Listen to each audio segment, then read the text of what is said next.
This is The Baseline, discussing the hot button topics of the NBA.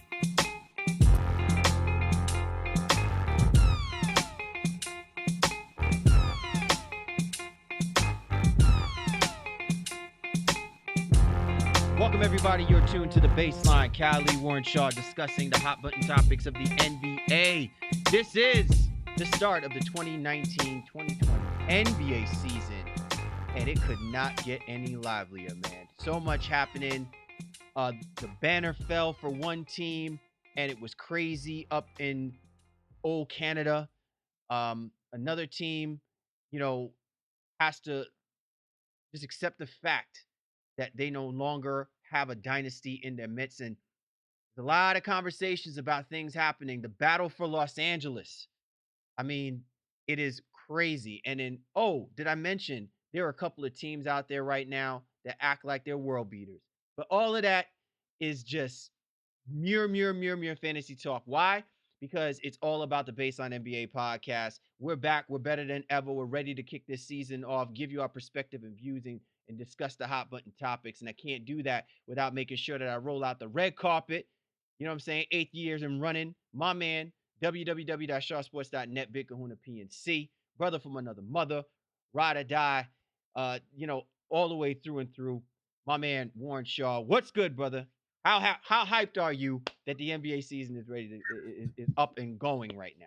Oh, my voice won't even allow me to to exude the type of excitement that you do, and that's why you're the lead host of this show, man. But I'm pumped, bro. You know what it is, man. NBA time. All my friends, they tweet at me, they text me, and they say, "Hey, I know you're happy right now," and you're damn right, I'm happy. It's exciting that the league is back in full swing, man. There's a lot of great news and stories to cover already. You know what I mean? 2-3 games into the season, and we've already got some amazing storylines. So, as always, salute to all the fans, listeners of NBA Baseline. It's going to be a great show. We're happy you're tuned in with us, and happy the NBA is back in general.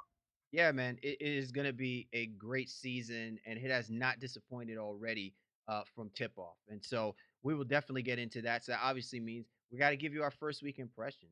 The good, the bad, and the fugly is definitely what's on tap. And then we're going to talk about something that's been brewing a little bit just before. If people have been paying attention, have been paying attention to their basketball. There's been some contract extensions that have been handed out lovely to some players. We'll give you our perspective on whether or not these extensions were good, bad, or fugly. You know what I mean? Like even that in itself, I just think it's very interesting around this time as the season kicks off. That a number of players have wound up getting some good, solid contract extensions for us to talk about. So we got a lot to get into, man. So much to cover in just a few days of NBA basketball being kicked off. As always, be sure to get at my man Shaw at Shaw Sports NBA. Again, get at me at Game Face Lee, the show's Twitter handle at NBA Baseline. We're available on all the major platforms, powered by lineups. You know where to find us. As always, use that platform that you use to listen to your favorite podcast. Add the Baseline NBA podcast as your favorite podcast. Download our episodes, kick back, relax, and as always, allow us to be your go-to resource discussing all things happening in the association. You know how we do. You know how we roll. Let's get it started with the breakdown. Time to break it down to the bone gristle.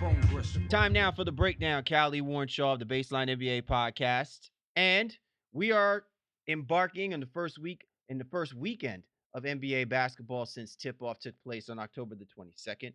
So many things to talk about, as we enter into this season.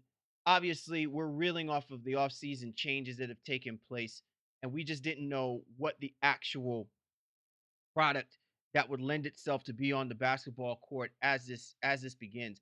For some players, I'm sure it's a nervous time if they're donning a new jersey, embarking on a new stage in their careers. And for others, it's the excitement, the allure, it's the limelight of them recognizing this is it. They've made it. You know what I'm saying? They've had those mama I made it moments, not just from in the draft, but actually as a part of the starting lineup in the arena if you're an NBA rookie or if you're someone with a nice hefty bag secured contract that you are now part of a major piece for a team that is striving to go for an NBA championship. So there's so many alluring storylines that take place. But the first thing I want to get into, Shaw, is what was it like when you saw the Toronto Raptors donning its first NBA championship since its existence, since they became part of the NBA, And more importantly, would you be salty if you recognize that your team ambassador went out and copped his own ring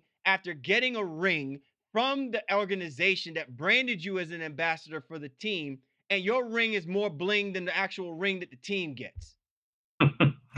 Yeah, some wild stuff going on there. But I think in general, when it comes to the Toronto Raptors, you're just excited to see that. It's always kind of bittersweet, especially with a team like this now, whose claim to fame is completely different than it was a year ago. Usually, your returning champion has most of its core pieces back in place, and that's not the case. The biggest piece and cog of that wheel is no longer on that team, and potentially making another team a title contender for this upcoming season.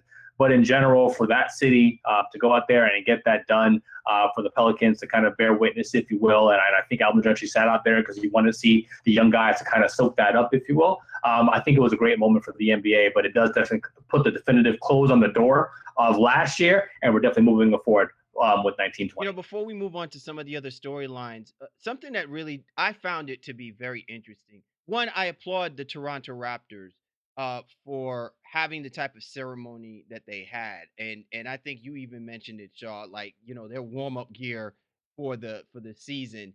Hopefully, and clearly that's going to be the warm up gear move. I mean, these guys look like angels, ascending from the arena. When they walked onto that floor with the fresh YT warm up, right? You know what I'm saying? So I mean, the pearls abroad with those dudes, right? I found it interesting because there's such you tread such a fine line. Everybody knows that they don't win this championship without Kawhi Leonard, right? And to still have this ceremony and kind of have everything go on in a way, it's good for the organization because they know that the organization was responsible for putting together this team that included the Kawhi Leonard, right, the dynasty killer, to go out and do the impossible. But you do got to kind of feel a little bit kind of way because everybody knows that they don't win this championship without Kawhi Leonard. And I just don't know if whether or not you could ever treat it in that kind of way simply because of the unique circumstances. You get where I'm coming from with that? Does that not feel kind of in a weird sort of way that like, it's not like um uh what's that kid's name? Varejao. When he went and got the championship, what I'm saying, after he got dropped by the Cleveland Cavaliers, picked up by the Golden State Warriors, and wound up being on the losing side of the Cleveland Cavaliers making history when it was Varejao who was responsible for maintaining that team mid-season. You know what I'm saying? Until they decided to drop him. It doesn't play like that in this particular scenario. Even if Kawhi Leonard is playing for another team, you would still think that because this is a unique moment, that they would have probably figured out the logistics in some sort of way to make him inclusive of that before him just going on to do his thing. Yeah, I mean, I think we talked about this when the schedule was released, and just kind of even circling back to it a little bit. Yeah, they could have maybe had them open up against the Clippers, or like you said, just hey, the Clippers not play opening night, and figure out a way that Kawhi could be there, or whatever the case may be. It's just usually it's the auxiliary parts that are not on a returning championship roster. It's not the main cog, not the Finals MVP that has now since moved on. From that roster, again, is trying to make another team a league champion, if you will. So Toronto, in this case, very, very unique situation overall. But again, I think for me watching it and just to the excitement of the NBA and bringing it back, and even what Siakam and Fred VanVleet and all those guys did that evening, I just thought it was great to watch in general. And Toronto basketball is still in good shape without Kawhi, but again, not as good a shape as it could be with Kawhi. Now, since we've gotten that part of it, out of the way, then we can really talk about what did happen. Most teams win a championship. We've seen this, when the Golden State Warriors hoisted their rings a couple of times, they come out in their opener and the allure, the limelights, they don't show the sharpness that is indicative of a team who's fresh off of winning a championship. Listen, what we question the most about the Toronto Raptors is what this team should look like moving forward because of the fact that Kawhi Leonard was a short-term deal. And really what you saw is this team believes in itself so much so that they almost didn't miss a step. There's a lot to be said about this team moving forward. We know that. But nonetheless, to come out and really get some quality performances from Van Fleet, from Siakam, who are your cornerstone guys, I think speaks volumes about how this team seems to be ready to, to accept the fact that they got to get this again on their own because they don't have the sideboard by their side for this season. This is a roster that has a lot of pride, and they understood what it was when Kawhi came and when it left. Who was now going to be the proverbial guys to step up? Siakam is that guy, max deal, et cetera, et cetera. And he played like a max guy. I mean, he went, batshit crazy. Excuse my French in that first game. I was legitimately. I remember tweeting. I was like, I am tired watching him because he was all over the place, bouncing around, grabbing rebounds. He wasn't fouling out or whatever the case being in overtime, but nevertheless, just everywhere he could possibly be. And then I think Fred VanVleet continuing his kind of the hot finals run, after the birth of his child. Then he came back and was on fire. That definitely translated into that first game. Lowry took a little bit of while to get going, but then he kind of was there. OG Anunoby looked pretty good as well too. Marc Gasol has not looked like himself, but Marc Gasol looks like the guy that is only ready trying to only be ready when it comes to playoff time right now. But this Raptors team has a lot of pride and a lot of miles on it and a lot of experience, and I think they'll be just fine for the course of the season. All right, so let's go ahead and get right into the gist of what we were talking about. I call it impress me, y'all. So as we look through the landscape of the first couple of days of the NBA tip off, what impressed you the most? What was it that stood out to you so far in what you've seen through the course of the first few days of the NBA season starting off? Yeah, so I mean, for our fans and listeners, you just have to bear with us because this is going to be very sporadic. We're going to popcorn around this here a little bit because a lot of things I think resonate with me this first week. I'll start with a sophomore sensation, if you will, Trae Young. First two games leading the league in scoring right now. Again, only 2 games, but 38.5 points per game, 9 assists, 7 rebounds, just absolutely bonkers, lights out. Is it sustainable for a guy like Trae Young? And when I say that, I'm not talking about the 39, 38. I mean, that is going to come down, but I'm saying for him to go through the course of the season averaging over 30 points per game, is that what it's going to take, as we're saying that because right now the Atlanta Hawks are 2-0, Shaw, right? And I'm not saying we were expecting them to be 0-2 or 1, maybe 1-1, right? Was a worst case scenario, but 2-0 in an impressive fashion. Is that sustainable? Is that believable for this team? I know you're saying it because you were very high on this Atlanta Hawks team. You have them slated as a possible as a playoff team. Yeah, I have them knocking on the door of that 8 and 7 seed in the Eastern Conference. So in short, at this level, no, it's not sustainable. But Trae Young is going to be massively improved, and the second half Trae Young is more likely what we're going to see throughout the course of this year, second half of last year. I mean, so yeah, maybe not 30 a game, but if he's in that 26 to 27 point per game range, I will not be stunned, shocked, or amazed. It's like, hey, I think this is who this young man is right now. The incredible ability to shoot the ball from way, way, way deep, plays his angles extremely well, and Atlanta team that is supportive of what he does. I think he will always need to, be a little bit more chill. He's still a little loosey-goosey with the ball and turns it over a lot.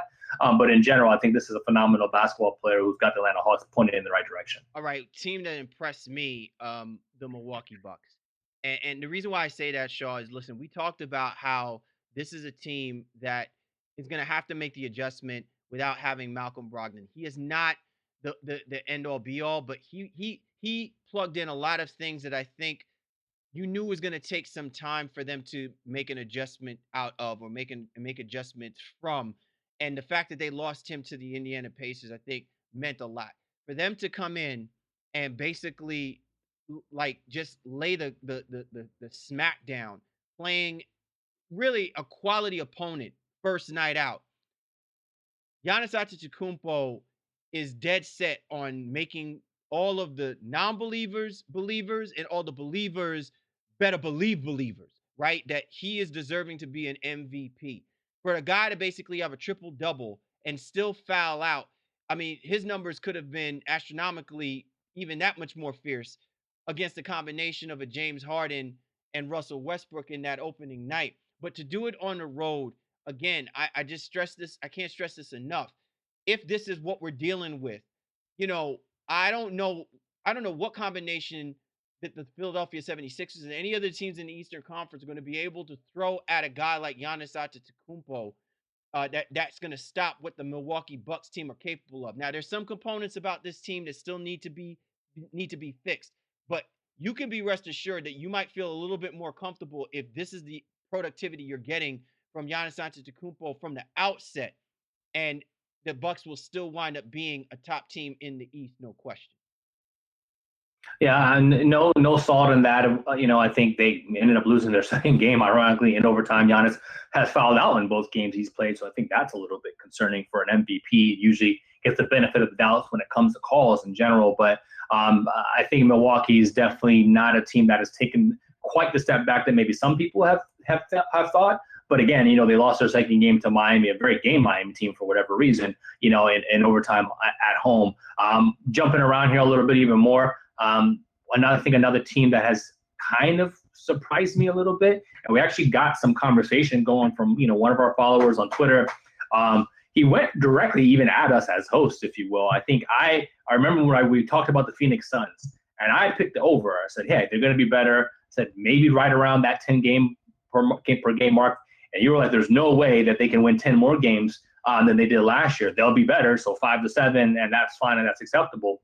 This guy was like, hey, what are you guys talking about, et cetera, et cetera, et cetera. And not disrespectful or anything, but it was interesting because he just tried to lay out the lay of the land as to why he thought Phoenix could be a lot better than they were, and a lot of it was spacing.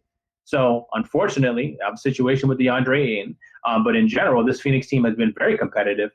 They beat the crap out of the Sacramento Kings. Then they go to overtime against the Denver Nuggets, and then they beat the crap out of the LA Clippers, at home. So I think this Phoenix team is better than, maybe we gave them credit for. I don't want to jump the gun too quickly here. And without Ayton, I am concerned about how sustainable all of this is. But in general, this Phoenix team has impressed me a little bit too. Yeah, listen, I'll eat my words about them, being better. But and again, we said it. We're not trying to parse where we're coming from. We said that this team will definitely be improved from what they reflected last year. I think that there's something to be said about the cohesiveness of this group as well too, that they'll have another year under their belt. But I also feel as well too that the only way that we can validate this is, even as good as they are, they're still playing in a division in which at least three of the four teams have marketably improved their rosters better than they could have improved their rosters, right? And then the only team, which we'll get to, the Golden State Warriors, are the ones where you can have serious question marks about where that team is where they'll need to be for us to say that they're in a whole heap of trouble. You're not gonna hit the alarm button for the Golden State Warriors just yet, just simply because of what they still have on the roster. There's no one on the Phoenix Suns team that would have made me believe, regardless of the fact that they were going to be as good as what they've shown you for the first 3 games. And that's fine. I am completely with that premise. I'm just saying that you're asking me to say that they're going to be 10 games better than what they were at the outset of the season. Oh, and that wasn't even considering that DeAndre Ayton was going to be suspended. That's just a hard sell for me in this type of division that they're in and in the type of league that they're in. With that being said, if this is how they're going to play, oh, no question, they can scoop up those 10 wins easily and go on and definitely eclipse the over from the Westgate odds. But first 3 games, right? Like, I'm trying to be realistic about whether or not they can push that type of pace for the next, at least for the first half of the season, that they're going to be that good. Yeah, no, I think that's more than fair, but it's interesting to see that even with that type of first 3 game schedule, Sacramento is supposed to be, competing for a playoff spot. Denver's obviously, a potential conference finalist, maybe NBA finalist, if you will. And the Clippers, the same thing, right? So they've acquitted themselves against these 3 teams extremely well, and being shorthanded in the last 2 games without Ayton. So, kudos to them, man, and hopefully continue success. We're not here to hate on any team. We want to see everybody be good, but unfortunately, not every team can be. We'll see if the success continues for the Phoenix Suns. All right, so now that we've talked about the teams that haven't impressed you, well, I think maybe we haven't even covered this. What were your thoughts about the Philadelphia 76ers, Shaw? Are they who we think that they're probably going to be? Or is there still signs of intrepidation? Also, you look at the Miami Heat. The Miami Heat, you know, undefeated as well too, 2-0. Between those two teams, who are you buying into that they round out to exactly what all these offseason acquisitions and moves that they've done is equating into them being a sustainably successful basketball team for the early outset of the season? I think the funniest thing about any of this really is that, Philadelphia, they're 2-0 or whatever as record, and kind of expected. Embiid has already missed a game, so that doesn't bode well for my MVP pick, for him, already missing games in game two. But their defense, maybe not as good as I would have liked. They beat Boston at home, gave up a bunch of points to Detroit on the road, again, without Embiid, so that plays a factor into it. But I think in some ways, Philadelphia doesn't surprise me. I'm more impressed by Miami because they've done it without Jimmy Butler, and some of the conversation that we need to get into is these kind of unknown or unforeseen rookies and guys coming out like Kendrick Nunn from Miami, averaging 20 plus points per game right now. Jimmy Butler hasn't played a minute of the season, and as we record, they're going to play the Minnesota Timberwolves. So battles of two unbeaten, which is another crazy thing if you talk about the Timberwolves right now. But I think this Miami team has been very, very good. Bam Adebayo making everybody truth tellers, if you will, because a lot of people picked him to be most improved, et cetera, et cetera. But the minutes are there, man, and he's really doing it. So Miami's a little bit more impressive for where they're at right now, the early states, and Philadelphia, because we all thought the Sixers would be good anyway. Continue to the baseline. Callie Warren Shaw discussing the hot button topics of the NBA as we are giving you our first week impressions of NBA as this season has already kicked itself underway and a lot of good stuff is taking place. All right, Shaw. The good, the bad, the fugly. let's get right into it, man. Let's talk about the good. For me, what I found, to be really again something solid in the way that the season has started itself off with the Denver Nuggets. They handled their business opening game. They did what they needed to do, defeating the Portland Trailblazers. Again, I think where a lot of people had some intrepidation on whether or not these guys should or shouldn't be good, I think they are definitely a team that people are going to need to respect wholeheartedly, not half-heartedly. And by going in there and handling their business, against this revamped Portland Trailblazers team, I think again speaks volumes that their top dogs are not hype. These guys, they're in it. They're gonna continue to be in it, and to see them go out on the road, get a much needed win, then come back at home, hold it down at home. Very impressed with the Denver Nuggets. Again, those guys are a lock. Yeah, I don't disagree. As a team that is expected to do pretty well in general, it's nice to see that they just don't come out here and lay an egg, if you will. That first game against the Portland Trailblazers, Jokic was in trouble, foul trouble the entire first half, and then went crazy in the fourth quarter, and secured the win, even with Whiteside doing what Whiteside was doing. So the Denver Nuggets team is just poised, chemistry is building, and they seem to be on the right path for success in general. I'm not going to talk about a team so much as I'm going to talk about, and I just want to do some quick hitters on a couple players. Shout out to Derrick Rose, man. Just shout out to D Rose. It doesn't have to be. It doesn't have to be a team when we're talking about the good, the bad, the ugly. It could be a player. It could be, So, yeah. Yeah, and while I don't believe in this Pistons team in general, Rose has, averaging 25 a game for their first 3 games of the season. Just looks like he's enjoying basketball. And when they get Blake back, maybe they do make a run. But shout out to him. Shout out to Westbrook. And I know it's kind of crazy to say it, but I just look at him and the preseason he had and the way Harden was just really so ball dominant. Westbrook actually has better overall statistics for the first couple of games here than James Harden. So, he's done an amazing job. Shai Gilgeous-Alexander for OKC, just whoo, God bless him, man. That guy, he's going to be a special player, whether Chris Paul stays on that team or he doesn't, man. And shout out to Cat, Karl Anthony Towns, blazing the season, 36 a game, 14, 15 rebounds, 5 assists. Like really, really good basketball out of that young man as well, too. All right, let's talk about the bad, Shaw. What do you got? Oh, boy. What do you got for the bad? Well, where do we start? So I'm going to start with kind of bigging myself up here. I told you I did not believe in this Indiana Pacers team. And so far, while Brogdon has been pretty good in general, Sabonis pretty good, and Turner, their statistics, It hasn't equated to wins as of yet. And again, just 2 games in or whatever. So I think the Pacers have been a little bit underwhelming for what I thought they could be, and especially having a defensive mindset and things of that nature. The Pelicans, obviously without Zion Williamson, hey. Brandon Ingram going nuts. He's really doing his thing, 27 a game or whatever it is, and double. He's averaging a double, and again 5-6 assists, everything like that. But they have no Drew Holiday missed the last game. Zion's obviously out as well too. So I'm a little disappointed in the fact that they haven't been able to get a win on that side. But my ultimate disappointments are the 0-3 Sacramento Kings and the 0-2 Golden State Warriors, and especially with the Warriors look in the game today as we record this show. I have no idea what Sacramento's problem is. And yes, they got an issue with Marvin Bagley, but Fox and Hield and all those guys, they had a conversation about Bogdanovich and maybe he not necessarily not wanting to be the sixth man on that team, but they've got lambasted a couple times and they just do not look like a team that has it together. Luke Walton has really got to figure out some stuff there. And then these Golden State Warriors, bro, man, I'm gonna just hand it off to you, bro, because I know you got some stuff to say about the Dubs.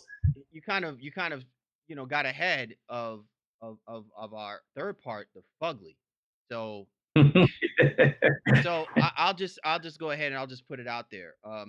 For me, I have 2 bads. Okay. The first bad, it's not so much as is bad in like terrible, just bad in the sense that I'm predicting there's going to be issues. I'm going to say is the Boston Celtics opener against the Philadelphia 76ers. You clearly can see that this team is lacking the size to be able to handle a team like the Philadelphia 76ers, which means that they're going to have problems handling a team like the Milwaukee Bucks, right?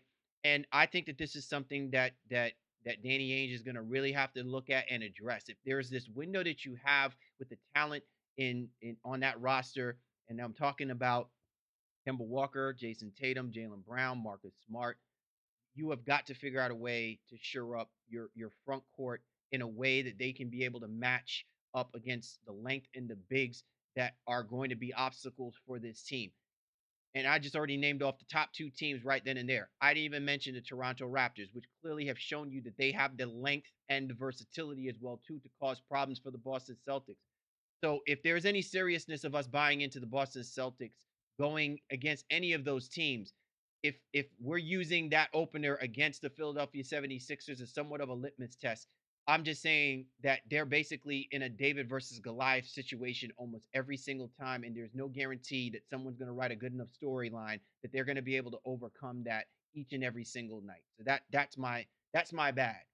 The fugly, and to your point, Shaw, it's the Golden State Warriors. Listen. It's one thing when we're saying, oh, well, this team will be a different team when Klay Thompson comes back. This has got nothing to do with Klay Thompson. It's got nothing to do with even Steph Curry and maybe even Draymond Green. They have nothing around these guys. It is almost as if this is still a tryout for the Golden State Warriors of who is still going to help make up the starting roster for this team. And that's a problem. It's not even so much the fact that we're saying that Golden State may not have a good season this year. What I'm saying is that even if we at the best case scenario, this is a basketball team that can score the points that they were scoring over the last 5 years. Their defense is so atrocious that they are not going to be able to stay in those games, that they're going to have to leave Steph out there and Draymond out there for extensively long minutes. D'Angelo Russell, great, nice piece. But collectively as a team defensively, they are atrocious. This is like the worst defense that I've seen the Golden State Warriors display in since its inception of having Steph Curry on that basketball court and Draymond Green. So they've got to get that part of it fixed. And a lot of it is because they don't know who to put out there on that basketball court.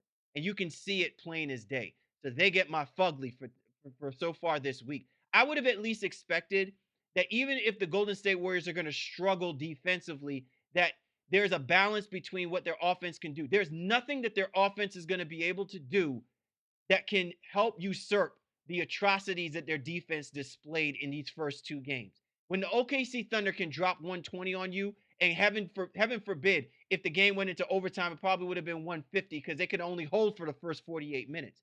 But if they can't get at least some of the fundamental things down defensively, this team is going to look far worse than what we were trying to even give them credit for. And then we're going to be begging for Klay Thompson to come back to at least even make this team look like just a semblance of a competitive basketball team on that court. There's no MVP that can usurp the bad defense that this team's playing. I don't care who you are. Well, again, no arguments there. They have been pretty fugly in general. And I think just to not even piggyback, I'll transition slightly away from that. It's just, hey, and even in your neck of the woods, bro, they're 0-3 as we start the season. And while they weren't expected to be good by most people, there was still some hope the Knicks would have a chance to at least be competitive. And, and they have been in two of their games per se, but it's not translating that effort they displayed over the course of the weekend actually against Boston, especially in that second half. You talk about freaking matador defense and just the tally board just running and chinging.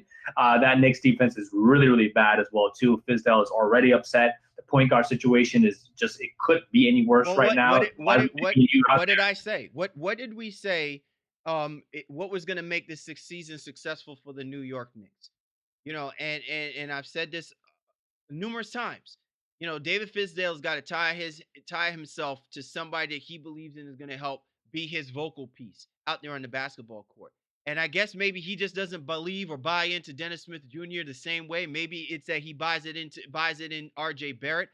But and it's interesting, Shaw. I'm on my people's threads, and they were text messaging on how they're like, they need to stop trying to leave that ball in RJ Barrett's hands. He needs to be coming off the ball and creating and scoring. He should not be the point guard.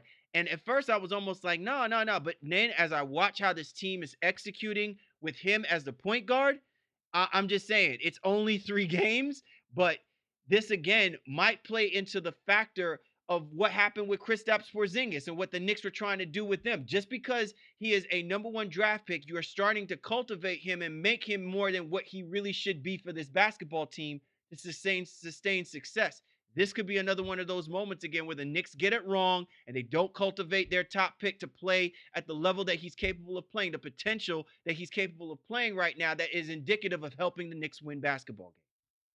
Yeah, in some ways, I'm going to liken it to Devin Booker. He's not even remotely the shooter that Devin Booker was coming out of college, but they're putting the ball in his hands to make plays like the Suns have done, in those really bad years. And not to say that they won't have a bad year. We just gave them praise a little while ago. But, I told you before, I don't like Booker having to create, at will, like kind of that nauseum. I like him better coming off screens and maybe doing a couple things for himself, but not having to have to set everybody up. And right now, in those first couple of games, you've seen that. Barrett, think he was a starter. If I look at the box score, he was a starter in the first game alongside Dennis Smith. The last 2 games, Elfrid Payton has started. So technically, obviously he's the point there, but RJ Barrett is having to do a lot for this Knicks team, and it hasn't worked out and translated at all for them just yet.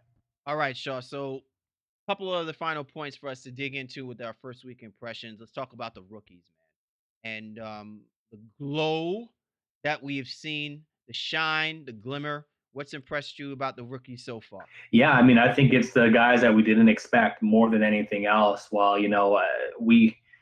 I saw certain things, obviously. We talked about RJ Barrett here just, a few seconds ago, if you will. And we knew that he was going to, play well for the Knicks in general. Even Rui Hachimura in Washington, the opportunity was there for him to get minutes, and he's producing in that. And that's exciting to see that, it may not be just maybe a one-horse race, so to speak. Ja Morant has played okay. I wouldn't say he's played great, but he's played okay in a couple of games that Memphis has played. But to me, it is a guy I mentioned earlier, Kendrick Nunn, and then you have PJ Washington, in Charlotte. Just what? Where do these dudes come from? Why are they so good? Why do they necessarily go underrated in a lot of ways? And Washington, he started to make some noise towards the end of the preseason, but especially that first game, coming out here and banging like whatever it was, like 6-7 threes. Seven three-pointers. That was a franchise record, and I think the most by any rookie to start an NBA season. That's amazing, and again, Charlotte is still not a very good basketball team, and Rozier has struggled mightily to start the season, and getting outplayed by Devontae Graham of all people, so a second-year guy.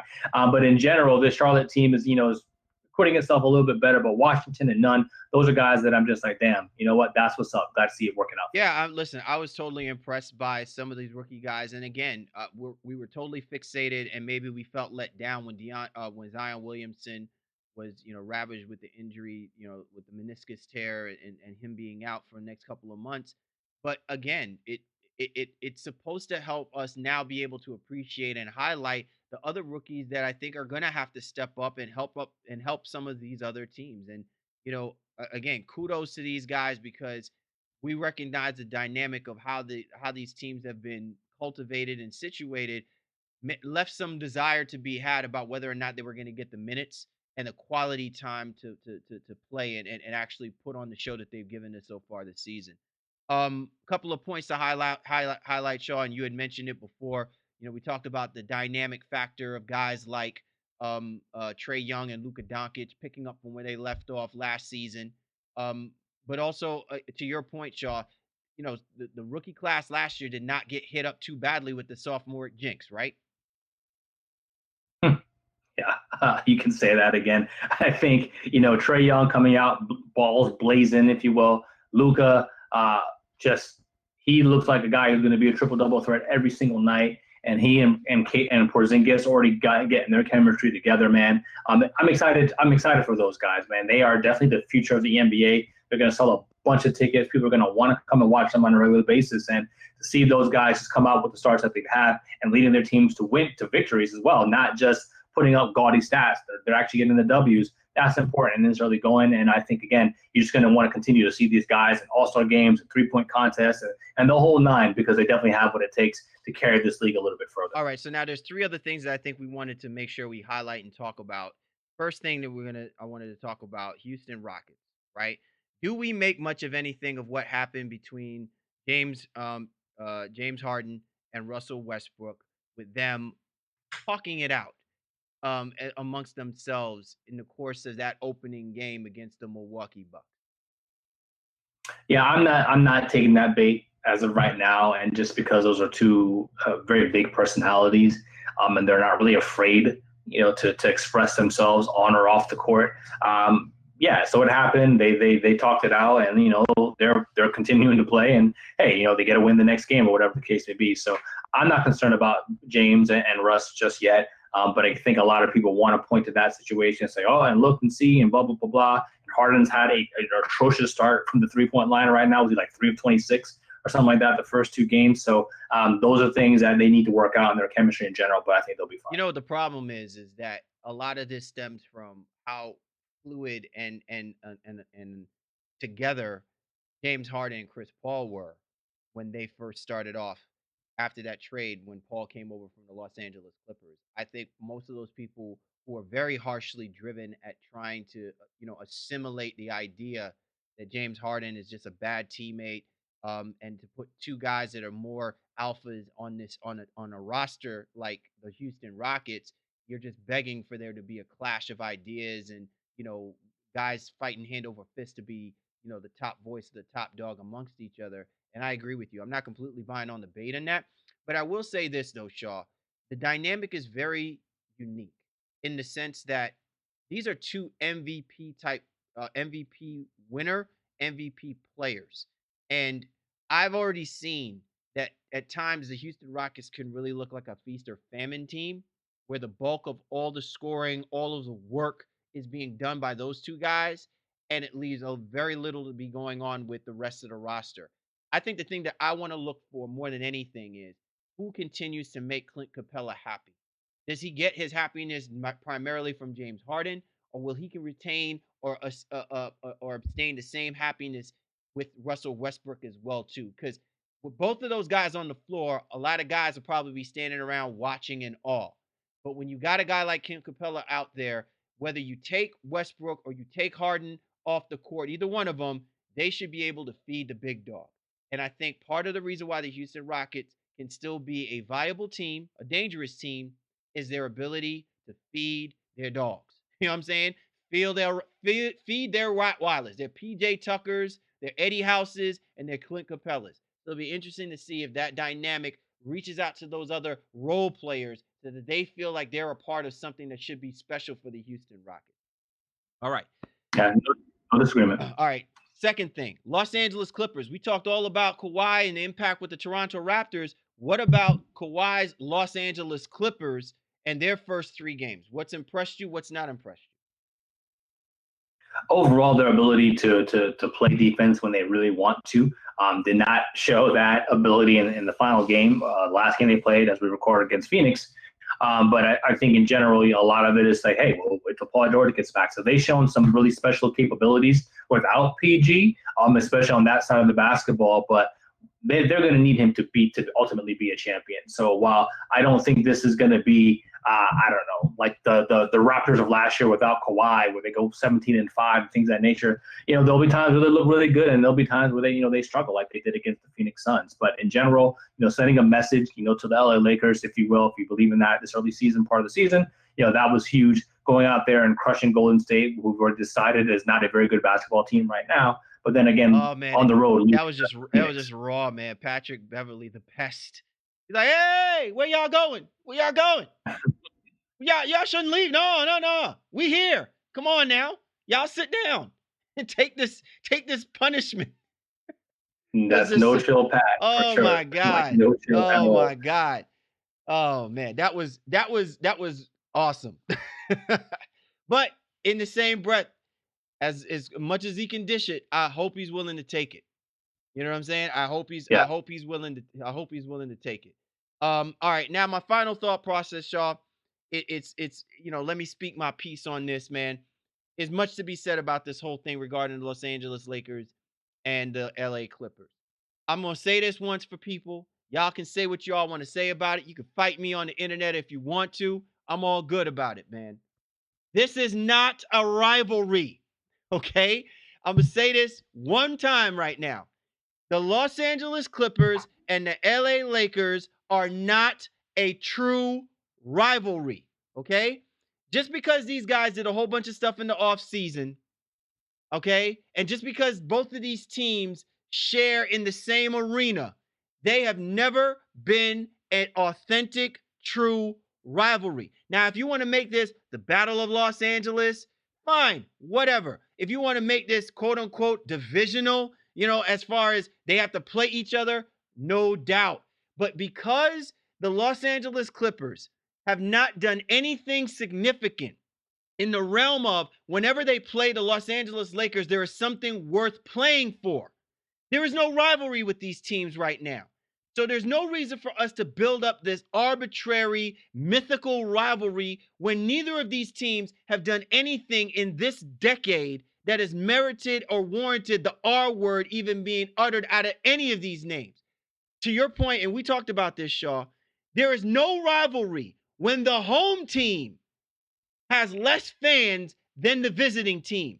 And if you are a Clippers fan and you have more Lakers fans inside your own arena that night, you should not be talking about rivalry. If you're the Lakers, just because it's LeBron versus Kawhi or whatever the case may be, there is no rivalry. The Lakers and the Clippers have not done anything that has merited us to talk about rivalry right now. Let's just pump the brakes, let these guys play it out through the course of the year. And then when we start seeing these wins and losses that have significance impact the reason why you should play each other, we should be talking about the R word. But there should be no R word coming out of the LA area right now. Well said, my guy. I think for us, the definitions term Webster does not lend to that, but I think it's a very kind of common practice and maybe even in some ways a lazy conversation to put out there to try to create a narrative that doesn't even necessarily need to be had right now. We all know these are two teams that are contending for an NBA championship, but they're not rivals in the truest sense of the word just yet. Well, yes, there's interest in what these two teams do, and even more interest in what these two teams do against each other, but we're just not at that stage yet. So well put, my guy. All right, man. So there you have it. Those have been our impressions of the NBA week 1. Man, there's so many more weeks of impressions left to go. We can't wait to give it to you. You're tuned to The Baseline. Cal Warren Shaw discussing the hot button topics of the NBA. And this was The Breakdown. Time now for The Drop. Cal Warren Shaw, Baseline NBA podcast. And our topic for The Drop, extension. Time to extend some of these players. Some of these guys got some nice deals just before the NBA season kicked off. And Sean and I, we want to look at it for what it is, man. We should give our thumbs up or thumbs down on whether or not these were solid deals and whether or not these deals were good for the player or good for the organization or good for both. So we're going to start it right off, Shaw, and let's talk about that first one that got laid out pretty nicely. Pascal Siakam, he receives a 4-year, $130 million extension, max extension, Shaw. Thumbs up or thumbs down on this move? I think it's a thumbs up. You just want to try to bring back your championship core. So Toronto does that, and now they're going to be building around Siakam, who looks like a guy who you can definitely build around. So I think a win-win for both parties. Yeah, from a G Leaguer to most improved player, NBA champion. I don't know how you don't pay this man his money, right?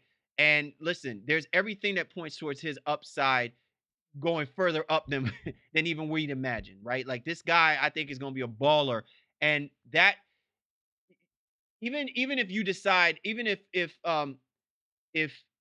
Ujiri decides to find other talent to put around, he knows that he could put it around a Siakam. He is a cornerstone. He's a pillar player for that franchise. So that to me, it just makes sense that they're continuing to make sure they lock down that block. Jaylen Brown for the Boston Celtics, Shaw, receives a 4-year, $103 million extension. There is also some additional scripting there, an extra $4 million in bonuses, possible $8 million. Thumbs up or thumbs down on this one? Yeah, I'm a thumbs down on it. I just don't think the contract is what he would have commanded on the open market. The tenor of all of these situations were, even when we recorded our last Atlantic Division preview, was that he wasn't going to take the money, the 4 years, 80. Then they obviously matched it. Well, they came up and to give him a very nice number now, over 100 mil. But it's because of that whole NBA China situation where guys were like, let's go ahead and get this money now before this BRI, this basketball revenue and income is impacted, right? And so they said, we don't want the money to dry up. So we'll find a way to make deals. But I don't like this deal because Jaylen Brown, I don't think is proven enough to warrant this amount of money. And hey, for Boston fans and again even ourselves as Celtics fans, we hope we're wrong because I just don't like it. I like it for Brown. I don't like it for the Celtics. Yeah, well, of course, Brown. Well, yeah, exactly. Yeah, but again, this is to my point. Like, if you're the player, you're not going to argue with this premise. But if you're the organization, these are the type of moves, again, Shaw, that pulls me back when I want to be so fully in everything that Danny Ainge does and doesn't do. And this was a situation where I felt like maybe if the air was clear about where we are with Gordon Hayward in this team, and it was the right time to make this play.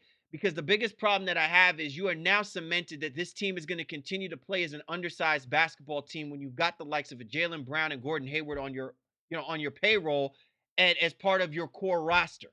Okay, there's not a lot of flexibility that goes around with this when you have both of these type of players. And the skill set is Gordon Hayward is a more polished player at that position than you're getting from Jaylen Brown, with the exception that Jaylen Brown probably plays better defense. But even then still, Jaylen Brown's defense does not overcompensate for what the Celtics struggle in doing, which is scoring the basketball, which is why you still have to keep Gordon Hayward because of the two basketball players. Gordon Hayward is your best offensive player right now at that position. Now, I say that in saying this would have been the year to prove if Jaylen Brown's offensive skill set has taken a step up now that you've gone beyond the Kyrie Irving experiment. But you've completely upended that by doing what you just did, giving him this extension. And now by doing it, you even make it more impossible if you have to make a play and move this guy, who's going to be willing to take him and that contract on. Just I just don't like it one bit, if you're the Boston Celtics. Yeah, I just want to comment on this real quick too. It's just hindsight is 2020, so I admit that much. But with all the conversations and trade rumors that Brown was involved in, especially after that post Eastern Conference Finals run, for them to not have moved him, and apparently they didn't want to move him from Kawhi and all sorts of stuff like that, and then now they're saddled with this deal and still have to pay Tatum. You're committing a lot to guys that, again, like I said, are a little bit undersized, and in the truest stretch of things in general, they don't have the same length like Milwaukee or Philadelphia. While they're good basketball players, and I think Tatum is better than Brown. If you paid Brown this, you're going to have to pay Tatum even more than that, and you're going to really tie up your money for the next few seasons. All right. So now let's go ahead and talk about for Sacramento, the 0-3 Sacramento Kings. They extend Buddy Hield 4-year, $94 million extension with bonuses that can reach to about $106 million. Thumbs up or thumbs down on this? Yeah, when I saw the original deal, I was like, all right, that's cool. Then I saw the bonuses, and I was like, ooh, a little stretchy. But at the end of the day, that's only an extra $3 million per year, I guess, if you stretch that out, and if all those bonuses are reached. I guess it just depends how you frame Hield, and if you think he's really just a volume scorer, a very good scorer, and a knockdown 3-point shooter, is that worth this amount of money? It's a little rich for my blood. And then even thinking that Sacramento, like, how much better can they be? While I love Fox and Hield, is like, are they championship level backcourt? I'm not sure about that. So I'm gonna say thumbs down, but I think it's a great deal for Buddy Hield in general. I think it's a great deal for Buddy Hield. Some people have said he's probably worth more on the market, but I will say this though. Buddy Hield came from a situation where out in New Orleans, we didn't know whether or not this guy was still even going to be in the NBA. And he comes into Sacramento and he proverbially changes the dynamic because remember, Shaw, they were somewhat on the fence about what was going to take place with that shooting guard position after they were done with Ben McLemore. And they could have put Buddy Hield very much in the same light. And he figured out a way to outshine what Ben McLemore could even get. And how many chances would Ben McLemore be receiving for that, on that Sacramento team? So for me, I think that if you're going to get a deal where you're getting close to 100 million, and to some people, even if you got 90 million, if I'm Buddy Hield, I would have taken it because you're not going to find too many teams that are going to be in a position to allow Buddy Hield to do what I think he knows that he's capable of doing with the amount of chances given to do it, because he certainly had thrown those away, what few that were really presented to him with the New Orleans Pelicans at that time. So I like it. The other part about this, though, Shaw, and maybe I think it's a thumbs down if you're the Kings, is are you doing this too fast, too soon? Which means you are putting a hell of a lot of stock in Luke Walton making this team as offensively good as we think that they're capable of being, and you're saying that Buddy Hield is one of the pieces to be able to do it. I'm a little leery about the Kings rushing out to do something like that, but if I'm Buddy Hield, I take that every day, twice on Sunday. All right. Yeah, well, you're right. No, I got to just chime in real quick. Sure. I think the last thing about it, sorry about it, is just, Sacramento, Hield was saying even in the couple days leading up to it, it's like, well, pay me, because when's the last time you found a guy that actually came and wanted to be in Sacramento? And I think in that regard, it becomes a lot of Atlanta Hawk-esh, if you will, back in the Joe Johnson, Josh Smith, those types of days, if you will, where it's like you're just not getting guys to come here. So you have to pay and retain what you already have. So I think both parties felt that pressure a little bit, and that's why this deal got done at the number it did. Sorry. No, completely agree with you there, Sean. A very good perspective from your part as well too. Bradley Beal, he gets a 2-year extension, $72 million from the Washington Wizards. Thumbs up, thumbs down. Hey, Bradley, God bless you. Hey, boy, Washington the Beal sons are they are taken care of now, right? No doubt, and I think Bradley's a phenomenal talent. So the money for him, great, no doubt. Just I think, if you want to stay with this Wizards team, I think Beal was going to get paid regardless. So I'm a little surprised he took this money, and not say that he can't get moved a year from now or so to speak, but for right now, Washington locks him up, so they couldn't be more ecstatic. So thumbs up for him, and I'm scratching my chin. I can't even give you a thumbs up. I'm scratching my chin on Bradley Beal's decision to actually accept this offer. I'm scratching my head on Bradley Beal's decision, but I'm a play NBA basketball wise for a moment. It's a crude power move by Bradley Beal. Maybe this is a conspiracy theory brewing here, bro. But what this means to me is maybe John Wall is the person who's going to be the odd man out on this one. Now, I'm not saying that there's some static between Beal and Wall. I'm not even saying that means that the Washington Wizards are trying to oust John Wall. What I am saying is that the commitment over the next couple of years for the Washington Wizards is more on Bradley Beal than I believe that it really is on John Wall. So if something is supposed to go down, I say it goes down on John Wall more so than I say that it goes down on Bradley Beal. Because you can't tell me that the Washington Wizards decided to make this kind of play, this kind of move during this at the beginning of this season, unless there is some form of a commitment that they are trying to build this team around Bradley Beal as the man now, which means John Wall don't have that same kind of pull. John Wall don't have that same kind of power. This could be the final season, the final betrayal for John Wall. And maybe if you're the Washington Wizards, that might actually be a good thing.